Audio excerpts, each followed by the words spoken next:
pessoal, aqui é o professor Hugo, vou ser o professor de vocês na disciplina de Física 2.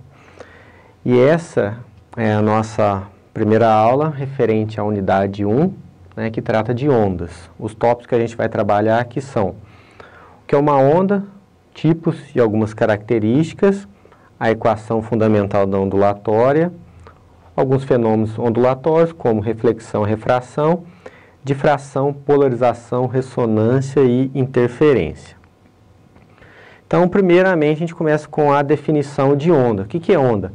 Onda nada mais é do que uma perturbação que se propaga em um meio. E aqui está uma definição fundamental, que é uma onda, ela transporta apenas energia. Ela nunca, jamais vai transportar qualquer tipo de matéria. Nesse exemplo aqui, nessa figura, a gente vê claramente isso. Aqui uma superfície de um líquido com um objeto em cima. Se eu fizer uma onda aqui, ela vai passar pelo objeto, vai continuar e não vai transportá-lo. É o que caracteriza a onda, onde ela transporta apenas energia e não transporta matéria. Vejam só que o objeto ele não vai ser deslocado junto com a onda. Quanto às ondas, suas classificações. A gente pode classificar as ondas de diversas maneiras, né? A gente pode classificar quanto à natureza, forma de propagação e dimensão da propagação. A gente vai começar classificando ela quanto à natureza. São dois tipos. Vejam só, ondas mecânicas ou eletromagnéticas. É a classificação quanto à natureza. O que são ondas mecânicas e o que as diferem das ondas eletromagnéticas? A onda mecânica, ela necessariamente precisa de um meio físico, né, para ela existir.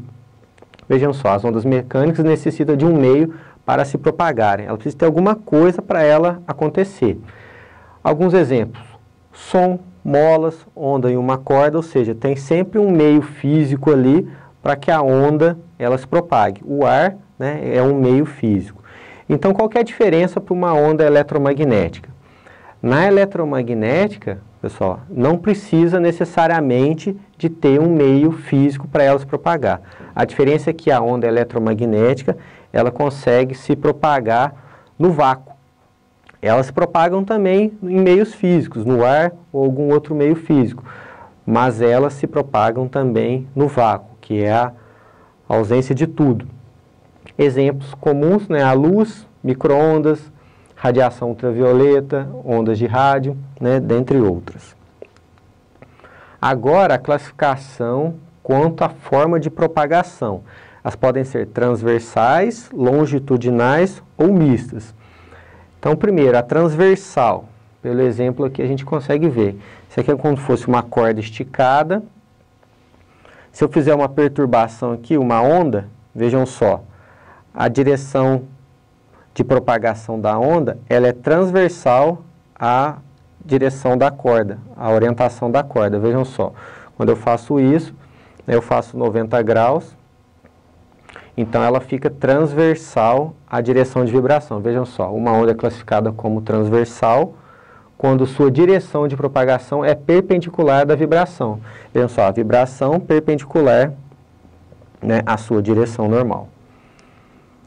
Um exemplo aqui, né, é o que eu acabei de falar, que é da corda, né, tracionada. Se eu pegar uma corda e travar na parede, fizer uma perturbação, ela fica transversal. A longitudinal, olha só, é classificada como longitudinal quando a direção de propagação coincide com a sua direção de vibração. Um exemplo muito claro disso é uma mola. Se eu colocar uma mola aqui e puxar ela e soltar, ela vai e volta. Ou seja, ela vai estar propagando na mesma direção da sua vibração. Então, é longitudinal. Um exemplo, né, a gente tem a onda se propagando numa mola mesmo. E mista é que tem das duas, né? O exemplo mais comum é a onda na superfície de um líquido. O que vai acontecer? Ela vai propagar tanto transversalmente quanto longitudinalmente. A gente vê aqui no exemplo.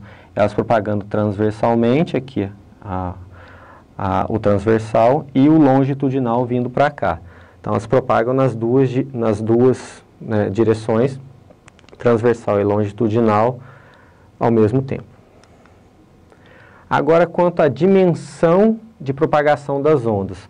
Unidimensional, bidimensional e tridimensional. Fica fácil de ver, né? Unidimensional, ela se propaga apenas em uma dimensão. Se eu seguir esse ponto aqui, ele está indo em uma dimensão só.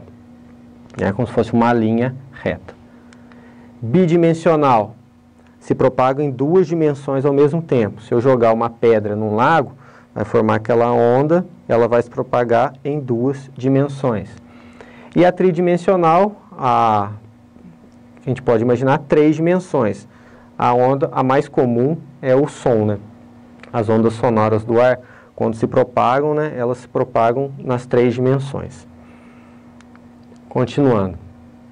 É muito importante para a gente saber analisar algumas características de uma onda, né? As principais são que a gente vai usar ao longo, né, da unidade, são velocidade, amplitude, comprimento de onda e frequência. Vamos falar primeiro de amplitude, comprimento de onda e frequência. Depois, a velocidade, a gente vai falar na equação fundamental da ondulatória. Então, amplitude, guardem bem a definição de amplitude. Amplitude é o valor máximo que a onda atinge partindo de sua posição do repouso. Então, vejam só, aqui ela está em 0.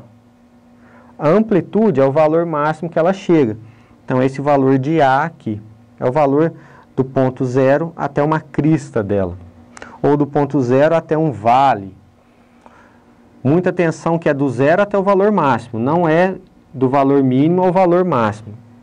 É do 0 ao valor máximo, não pode confundir isso, tá bom?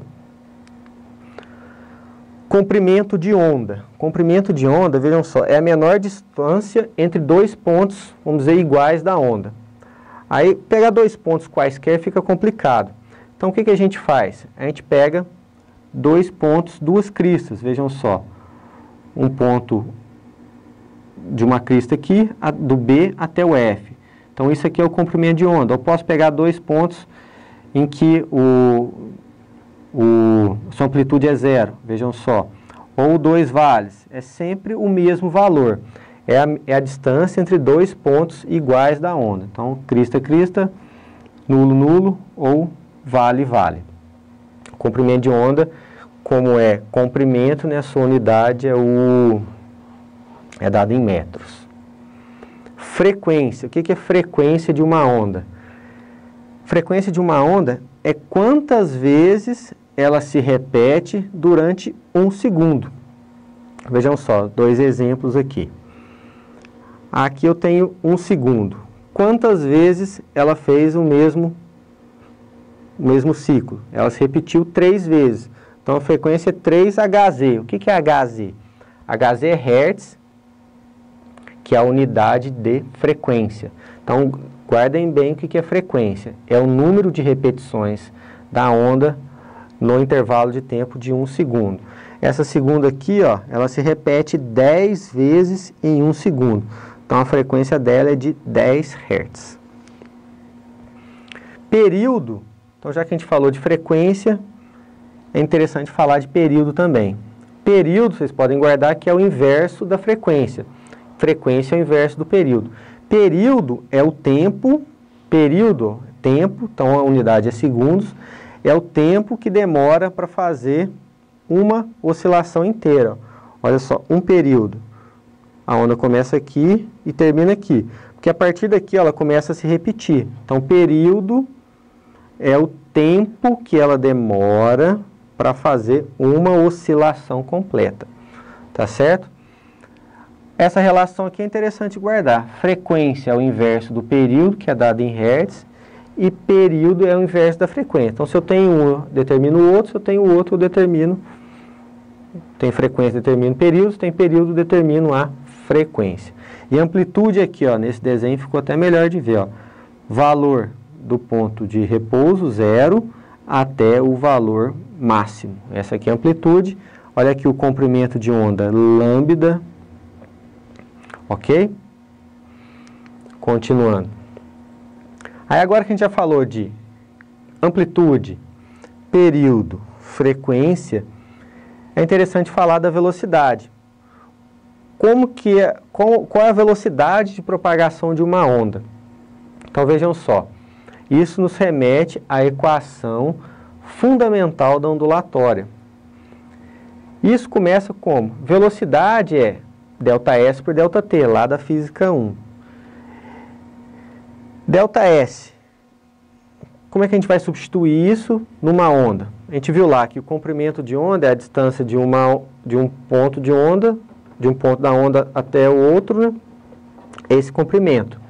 Então, se eu substituir o ΔS por lambda, que é o comprimento de onda, e o ΔT vai ser o período, eu vou ter a velocidade com que essa onda se propagou. Então, velocidade é lambda por T, comprimento de onda pelo período.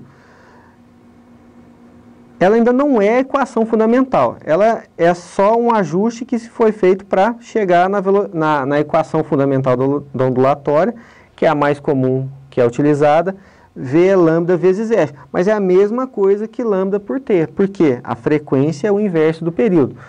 Você utilizar V igual a lambda por T ou V igual a lambda vezes F, o resultado é o mesmo, porque se você tiver o período, você usa aqui, se tiver a frequência, você usa aqui. Então, fica, né, de acordo com os parâmetros que forem dados. Só lembrando que velocidade, a unidade é 1 metro por segundo, comprimento de onda, a unidade é 1 metro, e unidade de frequência é o hertz. E se for o caso do período, a unidade do período é o segundo. Porque vejam só, velocidade lambda por T, lambda, metro, unidade metro, e T, segundo. Então, metro por segundo, né, dimensionalmente fica, né, nítido isso para a gente. Aí só um exemplo aqui para a gente aplicar a equação fundamental da ondulatória. Então, vamos lá. Para se localizarem também, para localizarem suas presas, os morcegos emitem sons que são denominados ultrassons. No ar, o menor comprimento de onda do som produzido por um morcego é da ordem de 0,34 centímetros. Se a velocidade do som no ar é em torno de 340 metros por segundo, qual a frequência correspondente ao som emitido pelo morcego? Então, pessoal, o que a gente faz aqui? A gente tem velocidade e tem comprimento de onda. V é igual a lambda vezes F. Velocidade, 340, o lambda, 0,34. Por que tem esse vezes 10 a menos 2 aqui? Porque aqui tem centímetro. De centímetro para metro, a gente divide por 100 ou multiplica por 10 a menos 2 vezes o F. Então, fazendo a operação aqui, a frequência vai dar 100.000 Hz. Então, é a frequência que o morcego emite. Letra B. Por que o som emitido pelo morcego é classificado como ultrassom, considerando que a orelha humana consegue ouvir sons até 20.000 Hz? Exatamente por isso. A frequência que ele emite é de 100.000 Hz. O ser humano é capaz de ouvir de 20 Hz a 20.000 Hz. Então, se ele está emitindo um ultrassom, o ser humano ele não consegue captar, né, esse som, em função da sua altíssima frequência, classificado como ultrassom. Continuando. Agora vamos falar um pouco dos fenômenos ondulatórios. O primeiro deles, reflexão de ondas. Aí a gente faz uma analogia com reflexão da luz. A luz bate e volta. A onda é a mesma coisa. Uma reflexão de onda, a gente pode ver aqui, ela está no meio 1, ela bate numa superfície, reflete e volta. Uma onda propagando-se em um meio 1 pode sofrer o fenômeno denominado reflexão ao incidir sobre a superfície de separação com outro meio 2. Nesse caso, a onda retorna ao meio 1, ou seja, ela bate e reflete. Aqui que é importante, vejam só, quando uma onda sofre reflexão, a frequência e o comprimento de onda, a velocidade e a natureza da onda não vão se alterar. Isso acontece no fenômeno da reflexão. A aplicação prática a gente está vendo aqui, ó, é o sonar. Um submarino, ele emite um som, o que vai acontecer? Ele vai chegar até algum objeto, algum navio, ou algum iceberg, alguma coisa, ele vai bater e vai voltar. Então, sabendo a velocidade e o tempo, a gente tem a distância com que esse objeto está. É assim que funciona um sonar através do fenômeno da reflexão das ondas. Continuando, ainda sobre fenômenos ondulatórios, vamos lá. Reflexão de pulsos em uma corda. Então vejam só, uma corda aqui, faz-se um pulso e ele vai refletir numa extremidade fixa. O que acontece? Quando a extremidade é fixa, o pulso é refletido, mas há inversão de fase. Vejam só que houve uma inversão de fase quando a extremidade é fixa. Quando a extremidade é livre, ou seja, ela não está presa aqui, o que acontece? O pulso reflete e volta da mesma forma, sem inversão de fase. O que a gente tem que guardar aqui, então? Extremidade fixa, reflexão com inversão de fase. Extremidade livre, reflexão sem inversão de fase. Continuando. Na refração de ondas, quando ela passa de um meio para outro, ela sofre refração. Esse fenômeno ocorre quando uma onda passa de um meio material para o outro, sofrendo uma variação na sua velocidade de propagação. Importante aqui, na refração, a frequência não muda, porque a frequência depende única e exclusivamente da fonte que a produziu. Vejam só, na refração a frequência da onda não varia. Então, se a velocidade de propagação diminuir, o comprimento de onda diminui. Se a velocidade de propagação aumentar, o comprimento de onda aumenta. Vejam só, se a frequência é igual, F1 é igual a F2, partindo lá da equação, da equação fundamental da ondulatória, V é igual a lambda vezes F, F é o quê? Velocidade por lambda. Então, V1 por lambda 1 é igual a V2 por lambda 2. Então, aqui, eu tendo 3 desses parâmetros, eu consigo determinar os outros. Velocidade aumenta, lambda aumenta. Velocidade diminui, lambda diminui. Né? Só o importante a ser guardado é, na refração, a frequência de onda não varia. Agora, refração de pulsos em uma corda. Para que isso ocorra, a gente precisa de cordas com densidades diferentes. Aqui está um exemplo de 2 molas, uma mola bem com um diâmetro maior, uma com um diâmetro menor, mas isso acontece muito em cordas. Em cordas, antes da gente entrar no que acontece, é interessante esse parâmetro aqui, ó, densidade linear de uma corda. O que é isso? Essa corda é muito grossa ou muito fina, fisicamente. É a relação da massa da corda pelo seu comprimento. Se eu pegar lá 2 cordas de mesmo comprimento, se uma pesar de mesmo material, se uma tiver o dobro do peso da outra, o que acontece? Por quê? Com certeza ela é mais grossa, porque ela tem uma densidade linear maior. Qual que é a unidade da densidade linear? Se é massa por comprimento, então é quilograma dividido por metro. Então, continuando. Refração de pulsos em uma corda. Temos que guardar as seguintes relações.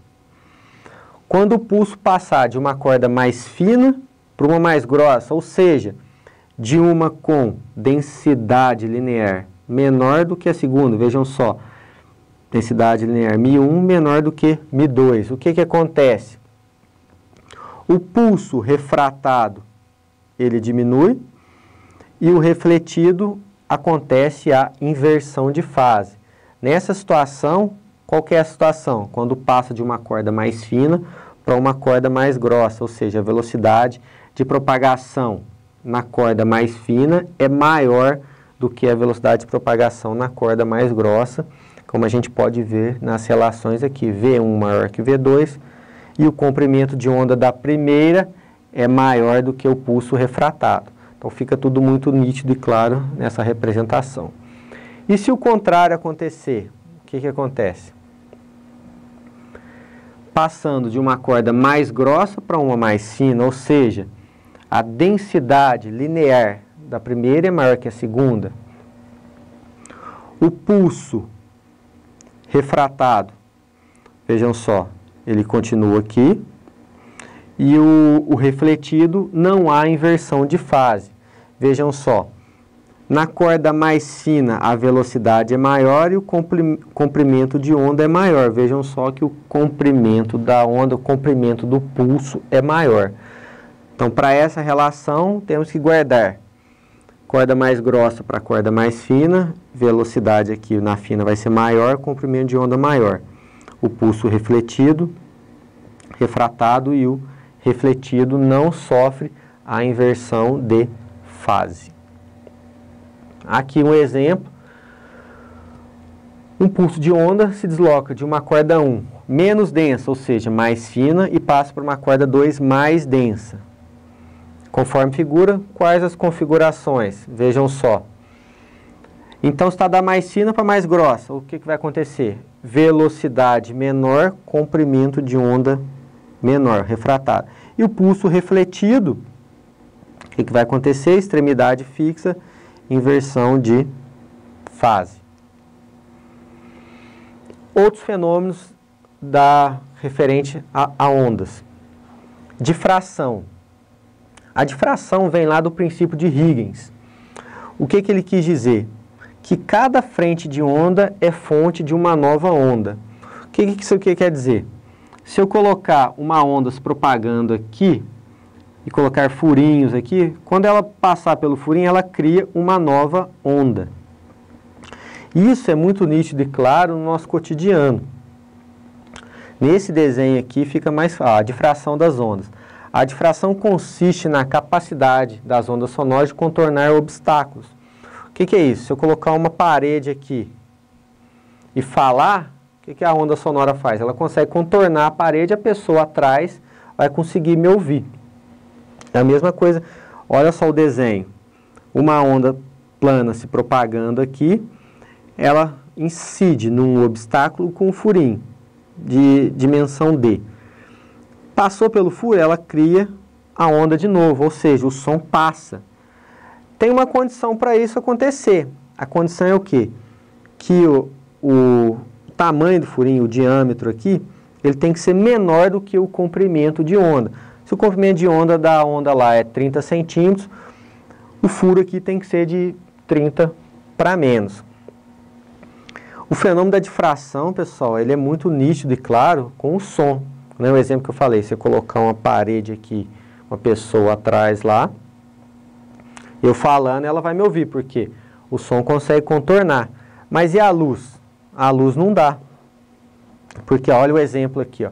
Em nosso cotidiano, a difração do som é mais acentuada do que a difração da luz. É possível uma pessoa estar na cozinha de uma casa e ouvir o som da televisão, mas você não consegue ver a imagem. O som ele vai contornar os obstáculos, lá vai passar pela porta, mas a imagem, a luz, ela já não consegue. A gente não vai conseguir ver, no caso, a imagem. Outro fenômeno, polarização. Polarização é a gente eliminar uma das dimensões dela. Vejam só, isso aqui é um polarizador vertical. Se a onda já está polarizada verticalmente, se eu colocar um polarizador vertical, a onda vai passar normalmente. Essa dimensão dela não vai acontecer nada. E se eu colocar uma onda polarizada horizontalmente num polarizador vertical? O que ele vai fazer? Vai eliminar essa polarização horizontal e a onda vai passar, vai ser completamente eliminada. O que a gente pode generalizar? Que somente ondas transversais podem ser polarizadas. A gente consegue eliminar uma dimensão dela somente com as ondas transversais. A longitudinal a gente não consegue fazer isso. A luz, que é uma onda transversal, veja só. Se eu colocar um polarizador vertical, só vai passar a parte, ela vai ficar polarizada verticalmente, horizontalmente, ou se eu colocar dois polarizadores, não vai passar nada. Essa é a parte da polarização da luz. Isso explica um pouco o fenômeno da polarização em fotografias. Vejam só, uma fotografia a qual a lente não é polarizada e aqui com a lente polarizada, ou seja, uma parte da luz foi totalmente, né, eliminada dessa fotografia para que ela fique completamente nítida aqui. A polarização, um efeito prático aqui.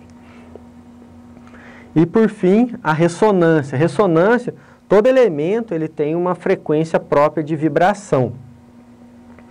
É a frequência, né, natural dele. Então o que acontece? Ressonância, ó, quando um sistema vibrante recebe pulsos de energia, recebe vibrações vindas de fora, com intervalos de tempos idênticos ao seu próprio período, ele vai acontecer o quê? Ele vai vibrar nessa mesma frequência, que é ele sofre aumento de amplitude e vibração. É o fenômeno conhecido como ressonância. Isso é muito comum no diapasão. A gente já viu isso, a gente vê isso em cristais. Se eu conseguir ajustar um elemento que emita uma frequência que seja a mesma frequência natural de vibração do cristal, ele quebra.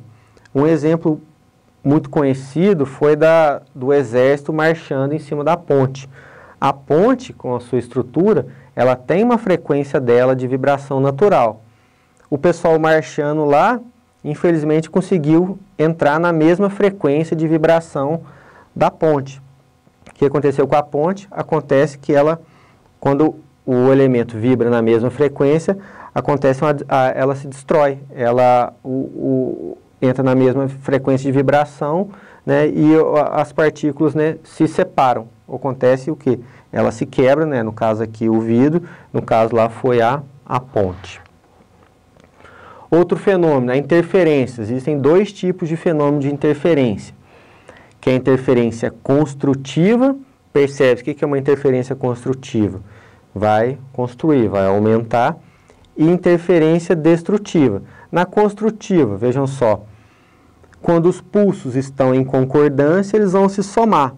Vejam só, o pulso resultante é a soma dos pulsos em concordância, é a interferência construtiva. E a interferência destrutiva é quando eles estão em fases contrárias, em contrafase. O pulso resultante vai ser a subtração entre os pulsos. Vejam só, na hora que eles se encontrarem, vai haver um pulso resultante que equivale à subtração entre os pulsos. Então é isso, pessoal, para essa nossa primeira aula. Muito obrigado e até a próxima.